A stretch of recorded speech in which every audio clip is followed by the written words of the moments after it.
Hello and welcome to my first official unemployed vlog. So for those of you who don't know, my previous video talked about my current job situation and how I'm currently technically traditionally unemployed due to a lot of reasons, such as my project ending back in late March. There's kind of a dry market out there for animation jobs right now due to a variety of reasons like the writers and actors strike, streaming mergers, and just the lack of shows being greenlit after this whole post-COVID situation. So there are a lot of reasons why the job market for animation currently is not the strongest, but I do still have other ways of supporting myself as an artist, such as my graphic novels, social media, YouTube, Patreon, and other things. So it's not like I'm just starving like an artist, like most people might think that most artists do just because they don't have a real job.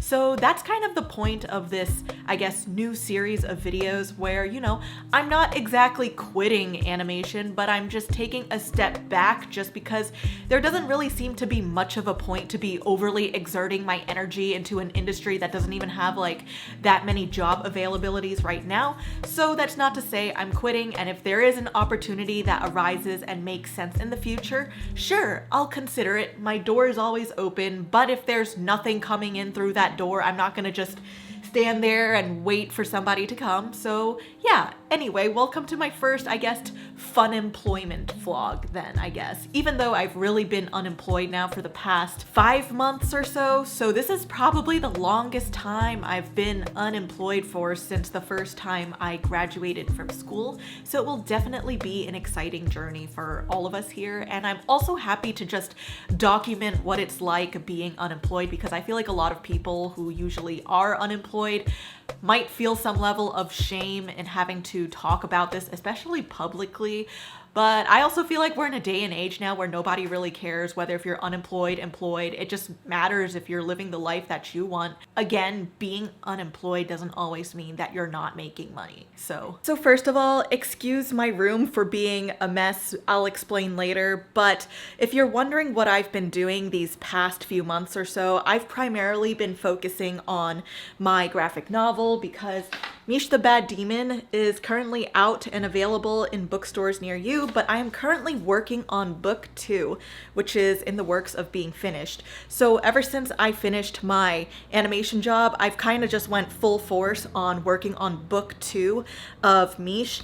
And on top of that, I have of course been focusing more on social media. I've been posting more comics on Instagram as well as YouTube videos. And I did also start my TikTok, but that's kind of still a work in progress. But one of the other things I have been thinking about and is in the works, like I've already planned kind of an outline on my phone, is thinking about starting a storyboarding course myself, because I did post a poll on Instagram and a lot of people were interested in doing a self-paced course where basically I'm not live teaching you. You can just do this course at your own pace, but perhaps I'll teach the course in a way as if you're in a studio setting, like usually what happens, how you get handed scripts, how you have to approach your first, second, and third pass, and kind of just doing a storyboard class as if you are working at a job. So let me know down in the comments below if you're interested in something like that, because I personally haven't seen a class really done like that before, but I would be interested in doing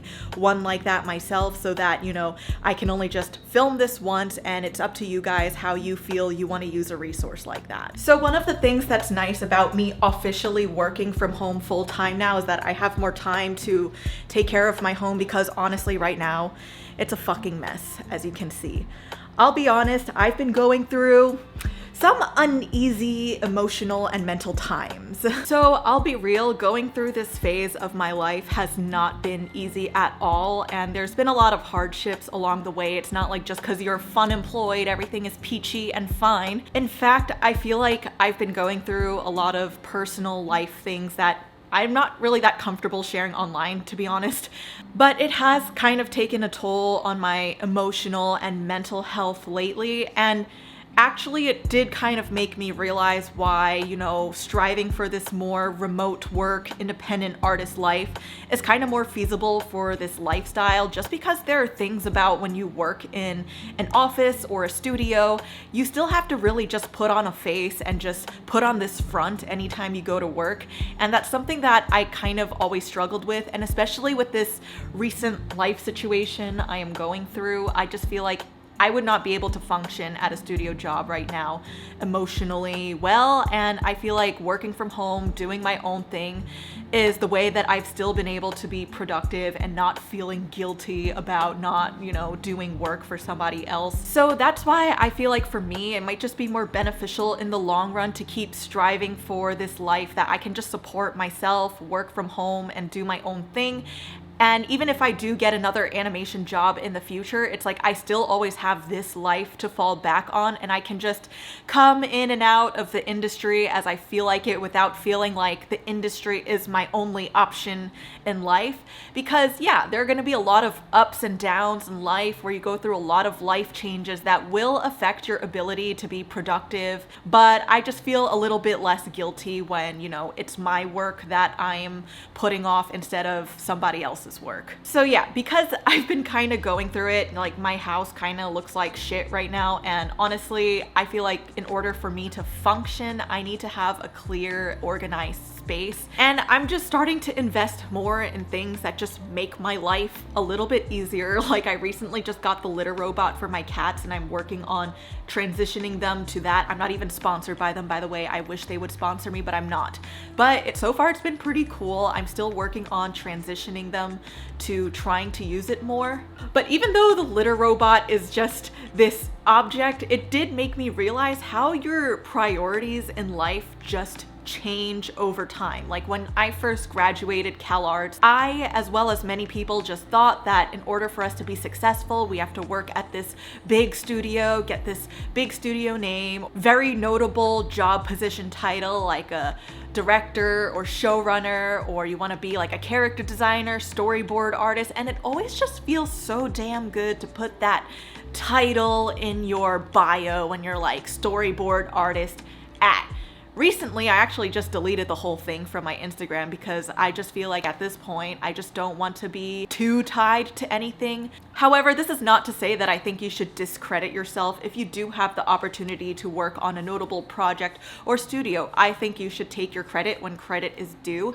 But at the same time, what I'm trying to say is I don't feel like we should always be constantly only be tying our identities to a bigger company or studio or job title, because what are you gonna do one day when that title is gone? So that's why I guess recently I've been trying to focus more on things that allow me to live the life that I want to live. And even though I've been like a storyboard artist for the past year and I was an assistant director for the year previous to that, it's like it doesn't really matter what your job title is. You can still be doing a lot of other projects that can help you live a certain life. Like if it hasn't been made known already, you know that making money as an artist is pretty important to me. One, I feel like a lot of people underestimate art as a career and just don't think it's a viable sort of job, even though it is. It just really depends on what you decide to do with it. Second, I just want to have the flexibility and not the financial stress of just being tied to one job. And I don't feel like this is even just for the art industry anyway, because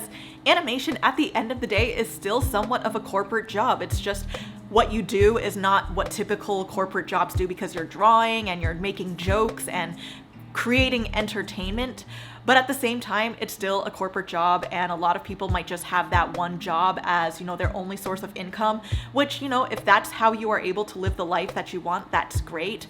But I do feel like sometimes if you want to do something more, like have the flexibility to just take time off whenever due to life reasons, or if you just want to have the ability to travel more or spend more on certain things that mean a lot to you, then you can make your own life. And I hate sounding like one of those hustle culture bros, but I feel like for me, that's why I did my graphic novel, social media, and YouTube, because I do have enjoyment in creating my own stuff. In fact, I do have a lot of enjoyment in creating my own things more so than working for other people. But in addition to that, it has granted me a lot more financial flexibility in living my life. For example, this is a townhouse that my boyfriend and I recently got, like in 2020 or so, especially when interest rates were a lot lower. Thank God we found this place back then, and it was a fixer-upper, and we pretty much just renovated this home during the pandemic because we had a lot of time on our hands to do so. But a lot of benefits came with that, such as being able to use your own home, like parts of it as a tax write-off because you work in it. And especially if you have a home that is your own and not an apartment, you have more flexibility to kind of decorate and do whatever you want without worrying about being charged or whatever from your landlord. So I feel like for me, I was able to create my office space more in line with what helps me be productive as an artist. One of the reasons why it was even really possible for us to do that was because I did work and juggle a lot of different jobs during my first few years of working in animation. Like when I first started off as a revisionist and when I first started as a newly storyboard artist, I was doing a lot of freelance. I was doing my Etsy, Patreon merch. I was juggling a lot of different things at the same time. And that was also when I got my first graphic novel advance payments. And it was not easy to get a townhouse, let me tell you that. It's not like I just landed on one. I did receive a lot of flashback from my career being an artist, and just like kind of this instability kind of got us rejected a lot in the beginning, but we did eventually find a place. And honestly, this could be a whole other topic. So if you want to learn more about like home ownership or getting a house as an artist or kind of working a somewhat unstable or traditionally unstable job, let me know in the comments below. I just don't want to make this too much of today's video. But yeah, on top of that, I would also like to share that I have started using therapy, and this is not sponsored by like any therapy services, by the way, but I just wanted to share that despite the fact that I have been going through a pretty emotional and mentally turbulent time, I feel like therapy has really helped me just stabilize my thoughts and just validate what I'm going through and just, you know, just be like, that's just how things are right now, but it's not forever. Which, you know, that's also one of the things I would say is while you're unemployed, sometimes you might feel this pressure of, oh, I can't spend money because I'm gonna like maybe go broke or whatever. And yeah, obviously I'm not saying to spend all of your money if you are thinking about something like traveling, but I will say that these hiatus periods between your jobs are usually the best time to travel, especially as an artist. It's pretty crucial to gain inspiration or really refill your little inspiration pot in your brain. So, you know, there were times where I was in between jobs, like after I finished my assistant director gig at Tonko House, I wasn't able to like just be like, all right, I'm gonna go on an international around the world trip at the drop of a hat, but I did take some small trips to Arizona, New Mexico, just nearby states that weren't gonna blow my wallet or anything. So while you are going to take this hiatus period, I really do recommend just maybe going somewhere else outside of your home. You're going to really wish that you used that time by the time you're in your next job. And I would definitely say one of my biggest regrets between projects was never really truly taking enough of that time in between gigs to go travel, because once you're working, you kind of have to then ask for permission and see if you can even take off, and that's just its own story. So that's just something that you have to be aware of. But of course, even though while you're doing fun stuff like that, there are still things you do have to take care of when you're unemployed, like filing for unemployment. And while I wish that the EDD would sponsor this video, unfortunately, they're not, nor am I aware if they take sponsorships or not, but that is something that you have to file for when you get let go of a project. And I didn't know this before, actually, so I could have done this for all the other times I got let go and just get paid for being unemployed, but I really just learned about it this year.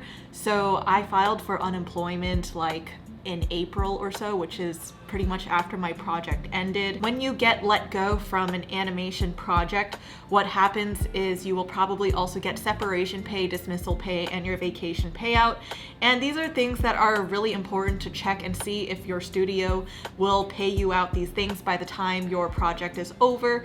And also just making sure that these checks actually hit your bank account, because you don't know if they will say these things, and sometimes there's a delayed process. For me, it took a while for my vacation payout to hit my bank account after I ended my previous project, which was kind of annoying, but eventually we worked it out and it happened, thank God, because I don't know what I would have had to do. But usually making sure that you get those payouts is really important, because that can also really help you during those gap periods in between projects, and maybe you'll be lucky enough to not really have to spend that much time looking for a job again. Another one of the things that, I usually immediately do when I start looking for work again is I check this animation, VFX, game industry job postings page, which I have mentioned a lot in my other videos. So of course, check out my other videos if you would like to learn more about what it's like being unemployed in animation, because by this time, this is like my 5th time and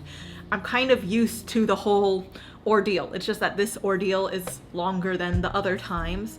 But usually I would just scroll through this sheet. And what I do when I scroll through this sheet is I just click Command F.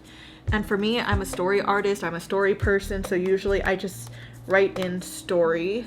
And you can write story artist, storyboard artist.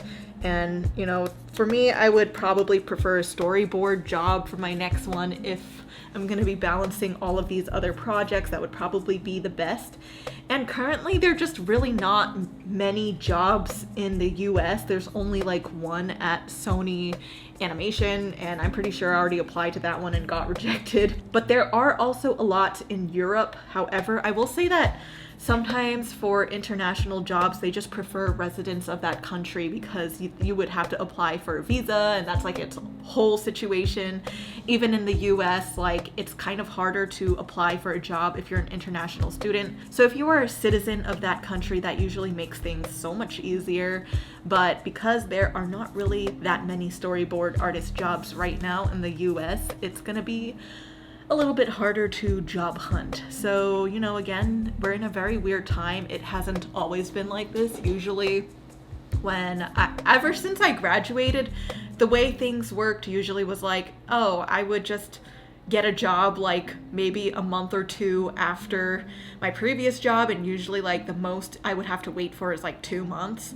But now it kind of just seems like there might not be anything for the rest of the year, and I'm just gonna pretend as if there's gonna be nothing for the rest of the year, which is why I'm trying to lean in more towards my independent projects. So now that I got some cleaning out of the way and just checked if there were any jobs, I can only now go back to my other job, which is working on my graphic novel, MEESH the Bad Demon Book 2. So by the time you're watching this video, there is MEESH the Bad Demon, the US version out, MEESH the Bad Demon, the United Kingdom version out, and there is also MEESH una mala demonia. I don't know if I said that right, but it's out in Mexico as well. So currently MEESH is out in the US, UK, and Mexico. So if you are in any of those countries, you can definitely check out the links below if you would like to get a copy to read yourself. I'm really excited about how MEESH is now going international, because it's just, first of all, really cool to just see the characters speaking in other languages that I cannot read, but also it's just the different like cover variations. Like you could see they all kind of did something a little bit different to the cover, which, I didn't even have to touch it or do anything. And I'm really appreciative of the fact that, when you're literally working on a book, there's a team, and now you have like international teams helping with your project, which I just think is super cool. Also, the back is also different for each book as well. This is the US, this is the United Kingdom, and then this is the one from Mexico. So far, MEESH Book 2 is coming out great. All of the line art has been finished. I finished it back in like June, and now we're pretty much finishing the coloring. So my amazing colorist Perry has been doing a phenomenal job with the colors, and we're just kind of at the stage now where we're finishing things up, revising the colors, and making sure all the dialogue is intact. And one of the things I have to do is, so when you work on a book, you have to work in signatures, meaning like, you know, you work out on 16 sets of pages or spreads, I don't really know, at a time, because when you print, that's how they bind the books. So I have to figure out what I'm gonna do on these final like 3 spread and a half of the book. And you know, some of the things that I could do is, you know, include like behind the scenes of like the characters and stuff. I have a lot of like drafts that I did for MEESH. This is like my whole MEESH folder that I just set by my desk, and I have definitely so much like scrappiness, like thumbnails and whatnot. This is pretty much like my coloring, like line art graph tracker thing. And I just have a lot of things that I do behind the scenes that I think would be really nice to include. But yeah, I just have loads of thumbnails and stuff. I know I can't just be including thumbnails as the only thing, but there's probably some final art that didn't make it through I could include, or I could just put like a thank you page for pages for people to read. But I don't know if people would really be interested in that, especially considering that my audience for this book is in middle grade, so I don't know if they care to read like about who I'm thanking. There was also this really cool thing I did for the United Kingdom one, where I did do a MEESH drawing tutorial. It's really not that great, but I figured I would just show it to y'all anyway, because why not? But yeah, it's kind of like your standard anime how to draw this character thing. I know I mentioned that I don't really like doing how to draws or drawing tutorials, and doing this, you know, while it was interesting, it really reminded me as to why this is not really my thing, but it was still fun to do. But let me know what you think might be a good idea to include in those last 3 pages or so, because honestly it would be pretty cool if all of you had a say in what I did in my last book as of now for MEESH. And you know, it would make it into an actual publication, and you know, if you pick it up at a Barnes and Nobles near you, you could be like, hey, I had a say on that spread. So drop it down in the comments below if you would like to have a say for my last few spreads of MEESH.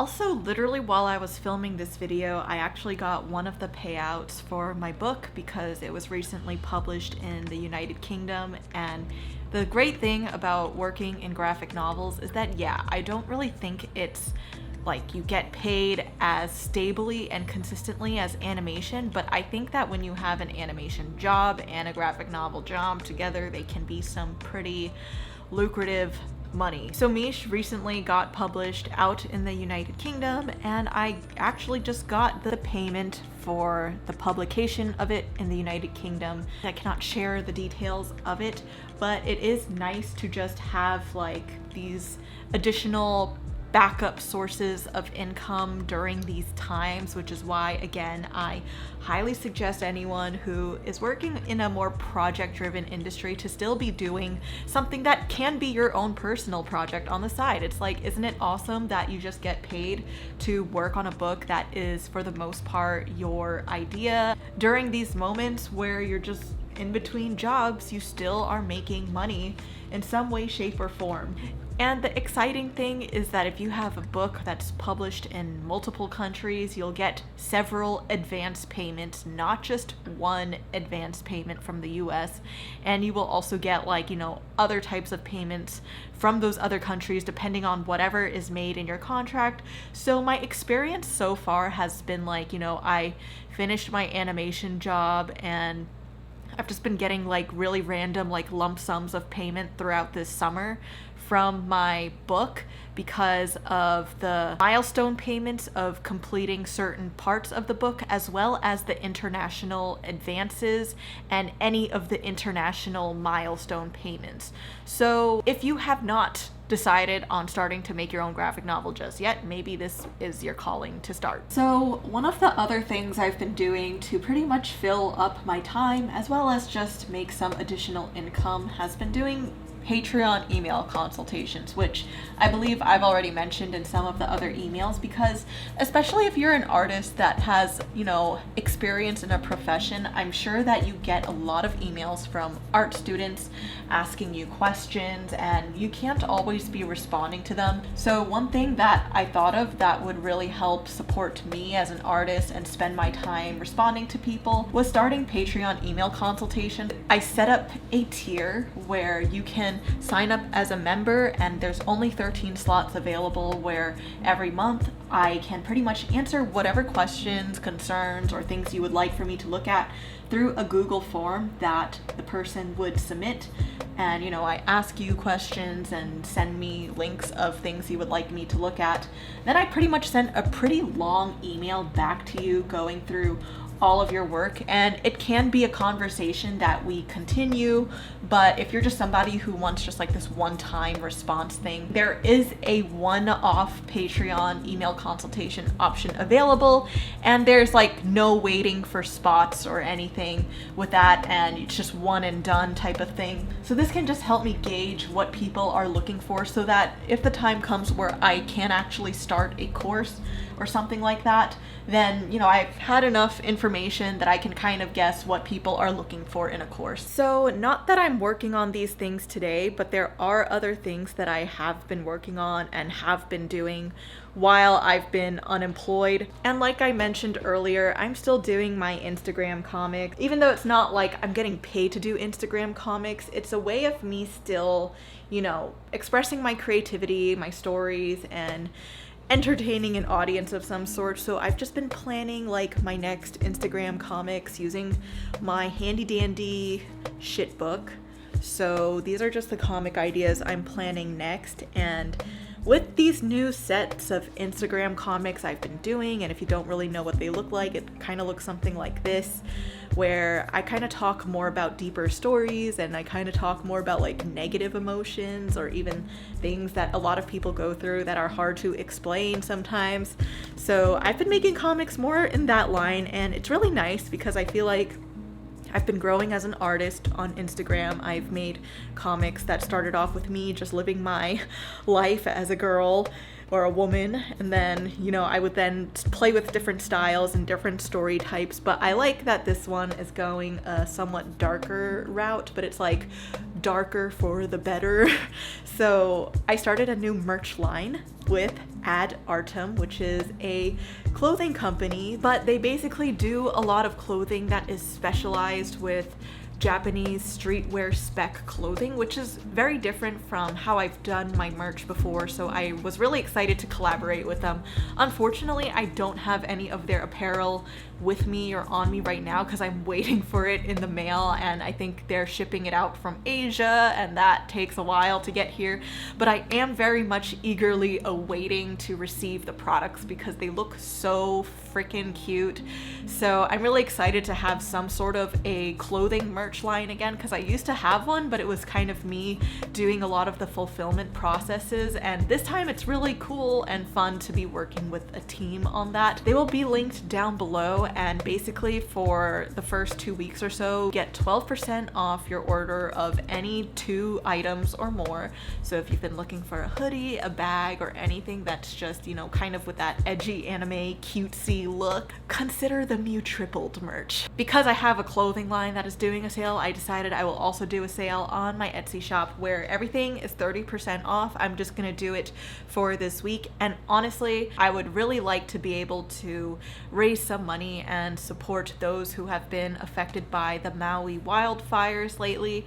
So if you are someone who has been, considering merch and wanting to donate to a cause, consider purchasing something from my Etsy shop. So hopefully you found some of the information I shared today useful about kind of what goes on in a day in my life as a unemployed artist. There are definitely a lot of things that I didn't share, like my lifestyle, exercising, or living my life, but I wanted to just do a vlog about just the main things that most people might be curious about, such as, supporting yourself and just living your life and the process that you go through when you get laid off. So if you would like to see more vlogs like this one, or just me kind of sharing more of the human aspects of living the unemployed life, like what do I do for fun? What is my meal plan? What is my morning routine, night routine, and all of that stuff? Let me know down in the comments below. I feel like I'm at a point in life, again, like I mentioned in my previous video, I just want to know what it is you want to see, because whatever you want to see will help me out as well in further defining the direction of this channel and supporting me as an independent artist. And again, if you don't have any idea about what I'm talking about, please check out my previous video about me quitting animation, even though I'm not quitting, it's just contemplating taking a step away from it and deciding if I have a need to go back to it someday. But if you would like to support me as well as this cute kibby, please comment, like, and subscribe, and I will see you all in the next one. So thanks for watching, and peace out!